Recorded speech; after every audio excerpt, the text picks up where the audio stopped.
Hello बच्चों party, welcome to my YouTube channel. मैं कैलाश शर्मा आज आप लोगों के लिए वेव ऑन स्ट्रिंग के 10 और अमेजिंग क्वेश्चंस ऐड करने जा रहा हूं। बच्चों क्या है क्वेश्चंस, इससे पहले एक इन्फॉर्मेशन देना चाहता हूं। एक बार हमारी एपेक कोर्सेज का जो हमारे क्रैश कोर्स हमने लॉन्च किया ना बच्चों, उनका डिस्क्रिप्शन जरूर चेक करना।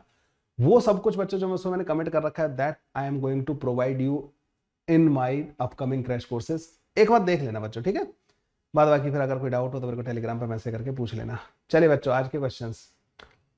पहला क्वेश्चन बच्चों आप लोगों के सामने दे रखा है। A wire of length 12 is made by joining the two wires A and B of the same length but different radii R and 2r and made of the same material. It is vibrating at a frequency such that the joint of the two wire form a node. If the number of antinodes in the wire A is P and that in the B is Q, then the ratio of P and Q will be. तो यहाँ पे बच्चों क्या क्या information दे रखी है, पहले तो उस इन्फॉर्मेशन के बारे में थोड़ी सी बात कर लेते हैं, ठीक है। एक वायर तो बच्चों ये हो गया जिसकी लेंथ 12 दे रखी है, मतलब लेंथ, अच्छा। और एक वायर बच्चों हमारे पास ये हो गया। इन दोनों का डिफरेंस क्या है, कलर चेंज कर देते हैं, ठीक है। ओके, ये वाला बच्चों यहाँ पे फिक्स्ड है और ये वाला यहाँ पे फिक्स्ड है। इसकी लेंथ एल है बच्चों, रेडियस आर है। इसकी लेंथ बच्चों एल है, इसकी रेडियस 2r के बराबर है, ठीक है। ये वाली बात ध्यान रखना। लेंथ, अच्छा, same different radii, wire of length 12, same material के हैं, मतलब ना मटेरियल सेम होने से इनकी डेंसिटी सेम हो गई, ठीक है। ये सेम हो गया। आप बोलोगे इससे क्या फायदा सर। अच्छा, एरिया दोनों का डिफरेंट है। अगर इसका एरिया आप ए बोलोगे तो इसका एरिया 4a के बराबर होगा। एरिया, क्रॉस सेक्शन का एरिया जो होता है ना, पाई आर स्क्वायर, 4 गुना होगा ना, इसकी रेडियस 2 गुना है ना, इसलिए इसका एरिया जो होगा बच्चों 4a के बराबर होगा। आप बोलोगे सर ठीक है। वायर ऑफ लेंथ 12 ऐसे था। It is vibrating at a frequency such that the joint, ये वाला जो जॉइंट है ना बच्चों, ये नोड बना रहा है एक ना, यहाँ पे नोड बना रहा है। तो मतलब एक तरीके से ऐसे मान लो, इसे फिक्स कर दो ना इसको, है ना। तो एक वायर ये हो गया, तो हमारे पास एक वायर ये हो गया जो दोनों एंड पे फिक्स है। इस तरीके से भी ऑक्सीलेट कर रहे हैं। वी जो होता है ना बच्चों, वो रूट के अंदर T divided by rho into area के बराबर होता है ना। और यहाँ पे वी डैश जो होगा ना इस वाले वायर पे, वो रूट के अंदर टी, टेंशन तो दोनों में सेम होगी, है ना। रो डिवाइडेड बाई मतलब 4a के बराबर आ जाएगा। मतलब अगर इस वाले वायर पे आप स्पीड v मान रहे हो तो इस पर v/2 के बराबर आएगी। इस वाले वायर पे स्पीड, दोनों की लेंथ तो बराबर है। अब अगर ये नोड है तो बच्चों इसकी जो फ्रीक्वेंसीज आएंगी ना, पहले वाले की वो आएंगी बच्चों v divided by 2l। Root दूसरा आएगा बच्चों 2v divided by 2l, 3v divided by 2l। आपको पता है ना यहाँ पे सक्सेसिव हार्मोनिक मिलते हैं, ठीक है। 2l, 4v divided by 2l, ऐसे करके बच्चों हमारे पास फ्रीक्वेंसीज आ जाएंगी। सेकंड वाले की जो फ्रीक्वेंसीज आएंगी ना बच्चों, वो आएंगी हमारे पास v/2 डिवाइडेड बाई 2l, ठीक है। तो ये आ जाएगी तुम्हारे पास v/4। तो हमारे पास फंडामेंटल फ्रीक्वेंसी v/4 आ गई। तो सारी बची कुची क्या आएंगी, v/4, 2v, sorry v/4l, 2v/4l, क्योंकि ये भी तो दोनों एंड पे फिक्स स्ट्रिंग है। 3v/4l, 4v/4l, है ना, एंड सो ऑन। ऐसे करके बच्चों हमारे पास फ्रीक्वेंसीज आ जाएंगी। आप ये देख रहे हो बच्चों, इस 2 से इसको काट दो तो ये वाली फ्रीक्वेंसी यहां भी मिल रही है और यहां भी मिल रही है। ये वाली फ्रीक्वेंसी यहां भी मिल रही है और यहां भी मिल रही है ना। मतलब इसमें एक्स्ट्रा फ्रीक्वेंसीज मिल रही है, लेकिन इस वाले में तो बच्चों इसकी सारी फ्रीक्वेंसीज यहाँ पे मिल रही है। मतलब इस कॉम्बिनेशन की जो फ्रीक्वेंसीज होंगी ना बच्चों, वो ये होंगी, ठीक है। ये होंगी इसकी कॉम्बिनेशन की फ्रीक्वेंसीज। तो बच्चों जब इसमें ये फंडामेंटल फ्रीक्वेंसी है, इसमें सिंगल लूप बन रहा होगा ना, और ये फंडामेंटल इसकी ये फर्स्ट ओवरटोन वाली फ्रीक्वेंसी है। फर्स्ट ओवरटोन, फर्स्ट ओवरटोन जो होता है बच्चों फंडामेंटल से अगला वाला होता है। तो 2 लूप बन रहे होंगे इसमें, इसमें 2 लूप होंगे और इसमें बच्चों उस टाइम पे 1 लूप होगा। तो इसके 1 लूप और इसके 2 लूप बन रहे होंगे। तो 1:2 का रेशियो रहेगा बच्चों, इन दोनों में लूप्स का जो रेशियो रहेगा ना, वो 1:2 के बराबर आ जाएगा। ये ऑप्शन करेक्ट आ जाएगा। मैं फिर से एक बात आप लोगों को समझा देना चाहता हूं। आप दोनों वायर को एक ही ट्यूनिंग फॉर्क से ऑक्सीलेट करा रहे हो, तो मतलब जब आप इसको v/2l वाले ट्यूनिंग फॉर्क से ऑक्सीलेट करा रहे होगे तो ये तो अपने फंडामेंटल मोड में होगा, एक लूप बना रहा होगा। ये अपने बच्चों फर्स्ट ओवरटोन में होगा, फंडामेंटल से अगली पॉसिबिलिटी जो होती है ना, तो 2 लूप बना रहा होगा उस टाइम पे। जब ये अपने फर्स्ट ओवरटोन में होगा, जब यहाँ 2 लूप बन रहे होंगे, तो ये अपने थर्ड ओवरटोन में होगा। मतलब 1 2 3 4 लूप बन रहे होंगे इसमें ना। तो हर बार लूप का जो नंबर रहेगा ना, रेशियो जो रहेगा इसका और इसका, वो बच्चों बेसिकली क्या रहेगा, 1:2 का रहेगा। तो बच्चों ए ऑप्शन हमारा करेक्ट ऑप्शन आ जाएगा। अगले वाले क्वेश्चन पे आ जाते हैं बच्चों। A string is clamped at both and is vibrating in the fourth harmonic. दोनों एंड पे क्लैम्प कर रखी है, फोर्थ हार्मोनिक में ऑक्सीलेट कर रही है। The equation of the stationary wave आपको ये दे रखी है, the length of the string is. बच्चों फोर्थ हार्मोनिक का मतलब है कि इसकी जो फ्रीक्वेंसी है वो फंडामेंटल फ्रीक्वेंसी का 4 गुना है, ठीक है। मतलब यहाँ पे 4 लूप बन रहे होंगे, फंडामेंटल में 1 बनता है, सेकंड हार्मोनिक में 2 बनते हैं, थर्ड हार्मोनिक में 3 बनते हैं, फोर्थ हार्मोनिक में 4 लूप बन रहे होंगे। तो यहाँ पे बच्चों 4 लूप फॉर्म हो रहे होंगे, ठीक है, 4 लूप बन रहे होंगे। तो जो लेंथ होगी बच्चों क्या वो 2 लैम्डा के बराबर आ जाएगी? आप कहोगे हाँ सर, लेंथ जो 2 लैम्डा के बराबर आ जाएगी। अब ये जो दिख रहा है ना बच्चों तुम्हें, ये यहाँ पे साइन एक्स भी होगा बच्चों ना, यहाँ पे एक्स भी होगा क्योंकि यहाँ पे टी है तो यहाँ एक्स होगा। तो के की वैल्यू जो है ना, जो कि 2 पाई बाई लैम्डा होती है बच्चों ना, दैट इज गिवन एज 1.175 नहीं 0.157 के बराबर आ जाएगी। तो लैम्डा बच्चों यहाँ से जो आएगा ना, इससे जब तुम इसको कटोगे ना पाई को 20 टाइम्स कटेगा, ठीक है, तो 40 मीटर के बराबर आ जाएगा। अच्छा सारी ऐसे यूनिट्स है ना, 40 मीटर के बराबर आ जाएगा। तो लेंथ बच्चों 2 लैम्डा के बराबर होनी चाहिए, मतलब 80 मीटर लेंथ का वायर रहा होगा। क्लियर है भाई? 80 मीटर लेंथ का वायर होगा। सी ऑप्शन बच्चों हमारा करेक्ट ऑप्शन आ जाएगा। कुछ नहीं करना था, स्टैंडिंग में भी तो बन रही होती है इसमें भी। अगला क्वेश्चन बच्चों, a string 2 metre long and fixed at its end is driven by 240 hertz vibrator, the string vibrate in its third harmonic mode. तो पहली बात तो दोनों एंड पे फिक्स होती है ना बच्चों, तो थर्ड हार्मोनिक मतलब 3 times of fundamental frequency, the speed of the wave and its fundamental frequency is. Okay, तो पहले तो बच्चों देखो ये जो फ्रीक्वेंसी दे रखी है ना वो 3f0 के बराबर दे रखी है। इस वाइब्रेटर से ये थर्ड हार्मोनिक में ऑक्सीलेट कर रही है, तो 3f0 बच्चों पहले तो 240 के बराबर हो जाएगा, मतलब f0 की वैल्यू बच्चों हमारे पास 80 हर्ट्ज के बराबर आ जाएगी, ठीक है। और ये हो जाएगा बच्चों आपके पास v डिवाइडेड बाई 2l, है ना। तो v की वैल्यू जो आ जाएगी ना बच्चों 160 इंटू लेंथ, लेंथ कितनी दे रखी है 2 के बराबर, तो भी आ जाएगा बच्चों 320 मीटर पर सेकंड के बराबर, ठीक है। तो फंडामेंटल 80 के बराबर आ रही होगी और ये 320 मीटर पर सेकंड के बराबर आ रहा होगा। तो ए ऑप्शन बच्चों हमारे पास करेक्ट ऑप्शन आ जाएगा। ए ऑप्शन बच्चों हमारे पास करेक्ट ऑप्शन आ जाएगा। ओके, अगले वाले क्वेश्चन में चलते हैं बच्चों। A progressive wave travelling along the positive x direction is represented by y at x, t is equal to a sin kx minus का ओमेगा t प्लस का phi. Its snapshot at t equal to 0 is given in the figure. For this wave the phase phi is, phi की value आप लोगों से ये पूछ रहे हैं बच्चों ना। अब ऐसे क्वेश्चंस कैसे डील करते हैं बच्चों, ये बढ़िया क्वेश्चन है। पहले तो ये देखो कि वेव किधर की तरफ जा रही है, ये जा रही है वाई एक्स डायरेक्शन में। तो जब भी आपको वाई एक्स कर्व दे रखा, सॉरी पॉजिटिव एक्स डायरेक्शन में जा रही है, ठीक है। तो जब भी आपको वाई एक्स का कर्व दे रखा होता है ना बच्चों, वो एक तरीके से उस वेव का किसी भी टाइम पे फोटो लिया गया होता है। टी इक्वल टू 0 पे ये फोटो दे रखा है। तो थोड़ी देर बाद वेव किधर पहुंच जाएगी बच्चों, थोड़ी देर बाद इसको पूरा शिफ्ट कर देंगे इधर की तरफ, ऐसे ऐसे ऐसे ऐसे ऐसे ऐसे ऐसे ऐसे ऐसे ऐसे ऐसे ऐसे ऐसे। थोड़ी देर बाद हम इसको शिफ्ट कर देंगे ना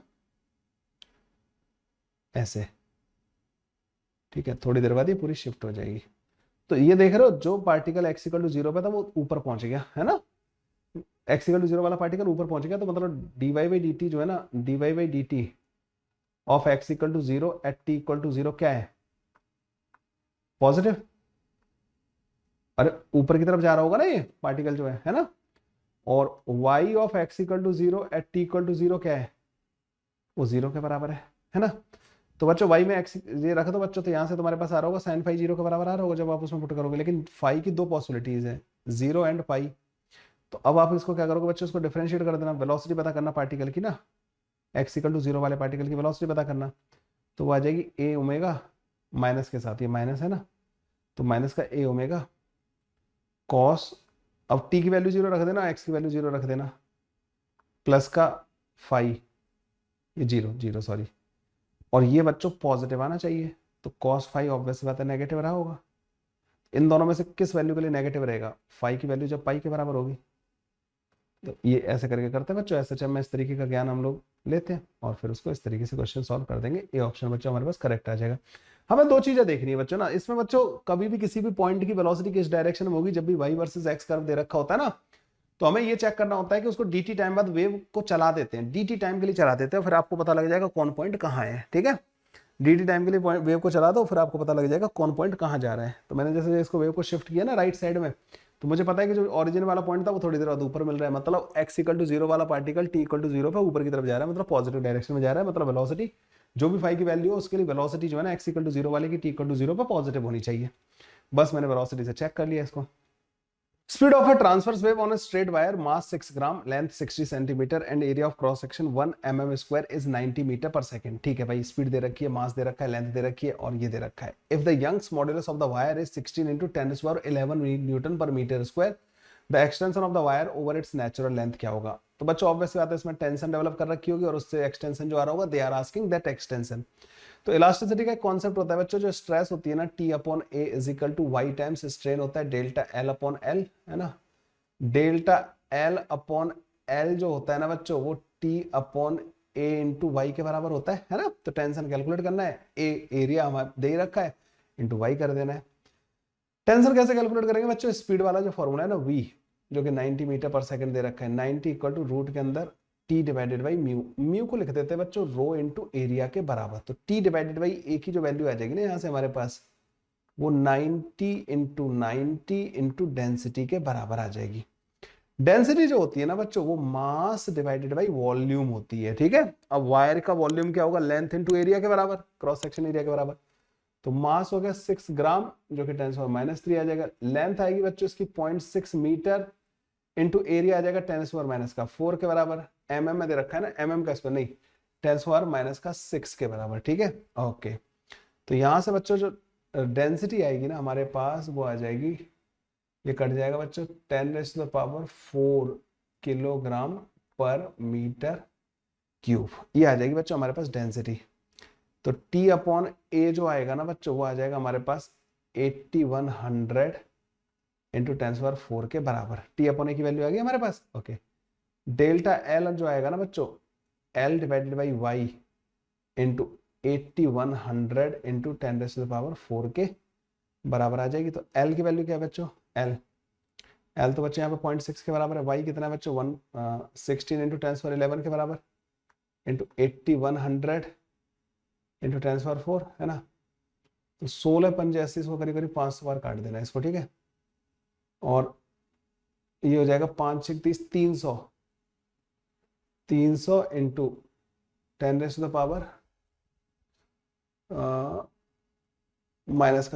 10⁻⁻⁻⁻⁻⁻⁻⁻⁻⁻⁻⁻⁻⁻⁻⁻⁻⁻⁻⁻⁻⁻⁻⁻⁻⁻⁻⁻⁻⁻⁻⁻⁻⁻⁻⁻⁻⁻⁻⁻⁻⁻⁻⁻⁻⁻⁻⁻⁻⁻⁻⁻⁻⁻⁻⁻⁻⁻⁻⁻⁻⁻⁻⁻⁻⁻⁻⁻⁻⁻⁻⁻⁻⁻⁻⁻⁻⁻⁻⁻और 3 into 10⁻⁻⁻⁵, 0.03 mm, this will be the answer. ठीक है, तो जो डेल्टा L आएगा ना बच्चों, 0.03 mm के बराबर आ जाएगा। C option will be the correct option. अगले क्वेश्चन पे चलते हैं बच्चों। A transverse wave travel on a taut steel wire with velocity of v when the tension in it is 2.06 into 10⁻⁴ Newton है बच्चों ना, ये 10⁻⁴ है, पता नहीं कैसे गलतियां हुई है। When the tension is changed to T, the velocity changes to v/2, the value of T is close to। ये तो इजी लग रहा है आपको। पता है बच्चों, v जो होता है वो रूट के अंदर T डिवाइडेड बाई म्यू के बराबर होता है ना। अगर आप कह रहे हो कि आधा हो गया, हाफ, तो टेंशन को तुमने 1/4 कर दिया होगा। तो नई जो टेंशन होगी ना बच्चों, वो T/4 के बराबर हो जाएगी, 2.06 into 10⁻⁴ divide by 2, sorry 1 divide by 4, 4 पंजे 20,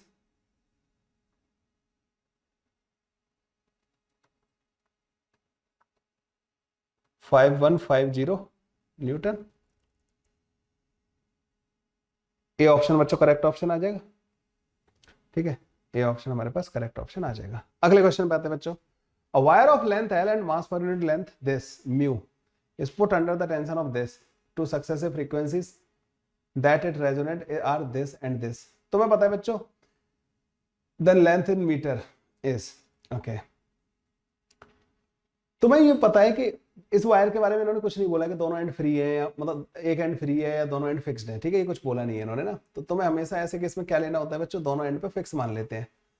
तो दोनों एंड पे जो फिक्स होता है, तो बच्चों जो फ्रीक्वेंसीज होती है वो क्या होती है? f0, 2 f0, 3 f0 and so on होती है फ्रीक्वेंसीज। मतलब फंडामेंटल फ्रीक्वेंसी के मल्टीपल में होती है। तो 420 और 490 के बीच में जो डिफरेंस है वो 70 हर्ट्ज का है। तो इन दोनों की फ्रीक्वेंसी का जो डिफरेंस आएगा ना, वो फंडामेंटल फ्रीक्वेंसी के बराबर होगा। तो 490 माइनस का 420, ये 70 हर्ट्ज के बराबर आ जाएगी बच्चों फंडामेंटल फ्रीक्वेंसी, है ना। और फंडामेंटल फ्रीक्वेंसी होती है बच्चों v मतलब रूट के अंदर T divided by mu divide by 2 into length, और ये बच्चों 70 के बराबर आ जाएगा। ठीक है, तो लेंथ की वैल्यू इन्होंने हमसे पूछी है, लेंथ क्या आएगी? तो दोनों साइड का कर देंगे स्क्वायर, है ना, दोनों साइड काम कर देंगे स्क्वायर, तो लेंथ को ले जाना उधर, ठीक है, और मतलब 2 टाइम्स लेंथ को तुम उधर ले जाना, रूट के अंदर टी, रूट के अंदर टी आ जाएगा बच्चों 540 डिवाइड बाई म्यू, म्यू हो जाएगा 6 इंटू 10⁻³ डिवाइडेड बाई 70, तो ये आ जाएगा बच्चों यहाँ से 90 और 300 डिवाइडेड बाई 70, तो लेंथ की वैल्यू जो आएगी ना बच्चों वो ये कट जाएगा 15/7 मीटर करीब आएगी, जो कि 2.1 मीटर होगा करीब करीब। बी ऑप्शन बच्चों करेक्ट ऑप्शन हमारे पास आ जाएगा, ठीक है, बी ऑप्शन करेक्ट आ जाएगा। Steel wire with mass per unit length this and under tension this, देख रहे हो तुम सारे के सारे क्वेश्चंस अभी जो रिसेंट ईयर्स में पूछे गए ना वो तो इस तरीके के सिंपल सा भी पूछ रहे हैं आपसे ना, रूट के अंदर टी डिवाइड बाई म्यू वाला फॉर्मूला लगा देना है। रूट के अंदर टी कितना है बच्चों 70 के बराबर, that divide by mu 7 into 10⁻³ लो भाई 100 मीटर पर सेकंड के बराबर आ जाएगी। इस कैलकुलेशन मिस्टेक मत कर देना, नहीं तो 100 से 10 होने में जरा सी देर लगेगी। Travelling wave described by the equation this 0.05 sin 8x minus का 40 the velocity of the wave is, again equation वाला क्वेश्चन देख रहे हो तुम, अब रिपीट होने लग गए। k की वैल्यू जो कि ओमेगा डिवाइडेड बाई v होता है बच्चों, वो इन्होंने 8 दे रखी है, और ओमेगा की वैल्यू बच्चों 4 के बराबर दे रखी है, तो v आ जाएगा 4 डिवाइडेड बाई 8 जो कि 1/2 मीटर पर सेकंड के बराबर होगा। सी ऑप्शन बच्चों करेक्ट ऑप्शन हमारे पास आ जाएगा, ठीक है, सी ऑप्शन करेक्ट आ जाएगा। ऐसे हो जाते हैं। अगला क्वेश्चन देखो, a transverse wave is represented by y equal to 2 sin omega t minus का kx सेंटीमीटर, अच्छा सेंटीमीटर में दे रखा है। Wave value of the wavelength is in centimetre for which the wave velocity becomes equal to the maximum particle velocity. देखो बच्चों particle की जो मैक्सिमम वेलोसिटी होती है ना वो a इंटू ओमेगा के बराबर होती है, ठीक है, और वेव की जो वेलोसिटी होती है बच्चों उसे कहाँ से पता करते हैं, ओमेगा डिवाइडेड बाई वी, ये जो k के बराबर होता है ना यहाँ से, तो v की वैल्यू बच्चों ओमेगा डिवाइडेड बाई k के बराबर आ जाती है। ओमेगा दे रखा है क्या हमें, नहीं दे रखा, ठीक है, तो v को ये कहना है कि वेव की जो वेलोसिटी है वो जब वीपी मैक्स के बराबर हो तब बात कर रहे हैं। तो वेव की वेलोसिटी बच्चों ओमेगा डिवाइड बाई k होती है, और ये बच्चों a ओमेगा के बराबर है, इससे कट जाएगा, है ना। k को रख दो बच्चों 2 pi by lambda, lambda divide by 2 पाई जो है बच्चों हमारे पास a के बराबर आ जाएगा। Value of wavelength lambda, lambda बच्चों हमारे पास 2 पाई इंटू ए, ए कितना है बच्चों 2 के बराबर, 2 सेंटीमीटर दे रखा है ना एम्पलीट्यूड इसका, तो लैम्डा बच्चों 4 पाई सेंटीमीटर के बराबर आ जाएगा, तो सेंटीमीटर में 4 पाई के बराबर हमारे पास लैम्डा आ रहा होगा, and that will be the answer. हमारी शीट का जो एक्सरसाइज बने ना उसमें ये क्वेश्चन दे रखा है स्टार्टिंग में ये इस तरीके का। कैसे लगे बच्चों वेव ऑन स्ट्रिंग के अगले 10 क्वेश्चंस, है ना। आप लोगों बच्चों साथ ही साथ तैयारी करते रहिए, बढ़िया से पढ़ाई करते रहिए, मैं आप लोगों की हेल्प कर रहा हूँ यहाँ पे, पीवाईक्यूज करा रहा हूँ, और इन पीवाईक्यूज को शेयर करते रहिए, लोगों को बताते रहिए कि भाई तेरे को पीवाईक्यूज करने तो यहाँ से कर लेना, सर करवा रहे ना हमें पीवाईक्यूज। चलिए बच्चों मिलते हैं अगले वीडियो में, बाय बाय, टेक केयर।